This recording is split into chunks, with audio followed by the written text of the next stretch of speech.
New York Times-ის ინფორმაციით, ვენესუელას ოფიციალურმა პირებმა დონალდ ტრამპის ადმინისტრაციას ვენესუელას ნავთობისა და სხვა ბუნებრივი რესურსების ინდუსტრიაში დომინანტური როლი შესთავაზეს. გამოცემა წყაროებზე დაყრდნობით წერს, რომ შეთავაზების მიხედვით, რომელიც ერთ ამერიკელ მაღალჩინოსანსა და ვენესუელის ავტორიტარი ლიდერის ნიკოლას მადუროს უახლოეს მრჩევლებს შორის განიხილებოდა, მადურო მზად იყო არსებული და სამომავლო ნავთობისა და ოქროს პროექტები ამერიკული კომპანიებისთვის გაეხსნა, ამერიკული ბიზნესისთვის პრეფერენციული კონტრაქტები მიეცა, ვენესუელის ნავთობის ექსპორტის მიმართულება ჩინეთიდან შეერთებულ შტატებზე შეეცვალა და ენერგეტიკული და წიაღისეულის კონტრაქტები ჩინურ, ირანულ და რუსულ ფირმებთან მნიშვნელოვნად შეემცირებინა. ინფორმირებული პირები გამოცემას უყვებიან, რომ ტრამპის ადმინისტრაციამ საბოლოოდ უარი თქვა მადუროს ეკონომიკურ შეთავაზებებზე და გასულ კვირას ვენესუელასთან დიპლომატიური ურთიერთობები გაწყვიტა.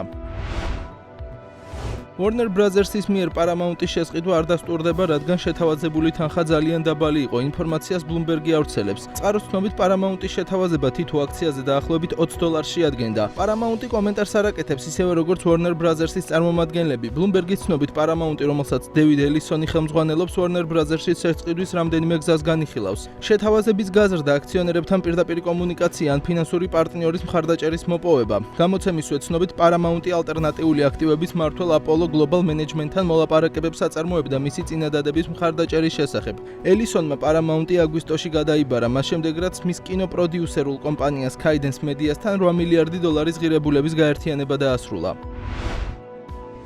ბელგიელი სიურეალისტი მხატვრის რენე მაგრიტის ნახატი, რომელიც კერძო კოლექციაში 90 წელზე მეტ ხანს ინახებოდა, აუქციონზე გადის. ნახატი 24 ოქტომბერს ოტვის აუქციონზე სახელწოდებით Surrealism and its Legacy გაიყიდება. სავარაუდო ფასი 5-დან 7 მილიონ ევრომდია, თუმცა მოლოდინია, რომ ნახატი გაცილებით უფრო ძვირად გაიყიდება. სიურეალიზმი ბოლო წლებში სულ უფრო და უფრო პოპულარული ხდება. 2018-დან 2024 წლამდე სიურეალისტური ნამუშევრების გაყიდვები თითქმის გაორმაგდა 9.3%-დან 16.8%-მდე. აღსანიშნავია, რომ Paulin Karpidas's კოლექციის ნაწილის ჯამურმა ღირებულებამ აუქციონზე $117 მილიონი შეადგინა, რითაც მსგავსი აუქციონები ევროპის რეკორდი მოხსნა.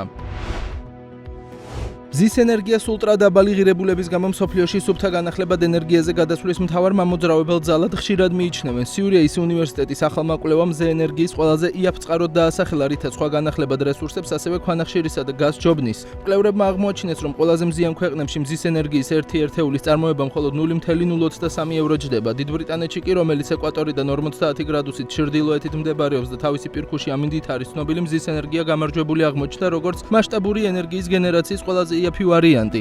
2010 წლიდან ლითიუმ-იონური ბატარეების ფასი 99%-იანი კლების ფონზე კვლევამ აჩვენა, რომ მზის ენერგიისა და დაგროვების სისტემების დამზადება ეკონომიური თვალსაზრისით ისეთივე ეფექტიანია, როგორც გაზის ელექტროსადგურების აშენება. მიუხედავად მზის ენერგიის ხარჯეფექტიანობისა, კვლევის თანაავტორი დოქტორი ესან რიზი აღნიშნავს, რომ ინდუსტრიის ერთ-ერთ მთავარ გამოწვევად მზის ენერგიის ელექტროქსელებზე დაერთება რჩება. მისი თქმით, განახლებადი ენერგიის გამოყენების ზრდასთან ერთად ენერგეტიკული სისტემების სტაბილურობის შესანარჩუნებლად სასიცოცხლოდ მნიშვნელოვანი იქნება ჭკვიანი ქსელები, ხელოვნური ინტელექტის პროგნოზირება და რეგიონებს შორის უფრო მჭიდრო დაკავშირებადობა.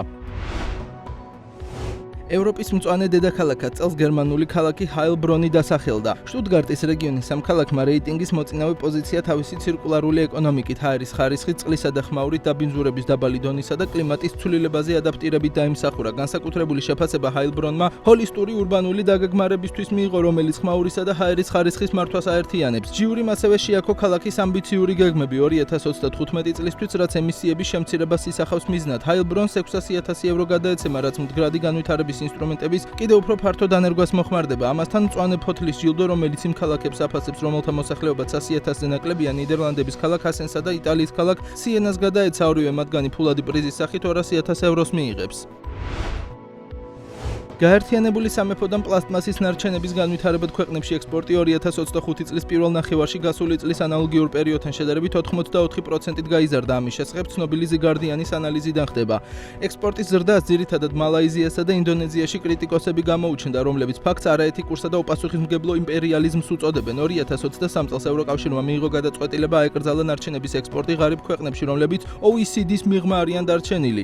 მიუხედავად ამისა, აკრძალვა ძალაში 2026 წლის ნოემბერში შედის და მხოლოდ 2.5 წელს იმოქმედებს გაერთიანებულ სამეფოც კი მსგავსი შეზღუდვა საერთოდ არ აქვს. პლასმასის დაბინძურების მოწინააღმდეგე კამპანიური დაჯგუფება The Last Beach Cleanup-ის ინფორმაციით 2025 წლის პირველ ნახევარში გაერთიანებული სამეფოდან ინდონეზიაში 24,000 ტონა პლასმასის ნარჩენი გაიზარდა, როცა 2024 წლის 6 თვეში ეს მაჩვენებელი 525 ტონა იყო. მალაიზიაში კი ექსპორტი 18,872 ტონიდან 28,667 ტონამდე გაიზარდა. ამასთან 2025 წლის მონაცემებით ბრიტანეთიდან პლასმასის ნარჩენების სრულ ექსპორტში არა OECD-ის ქვეყნების წილი 20%-ია, როცა 2024 წელს 11% იყო.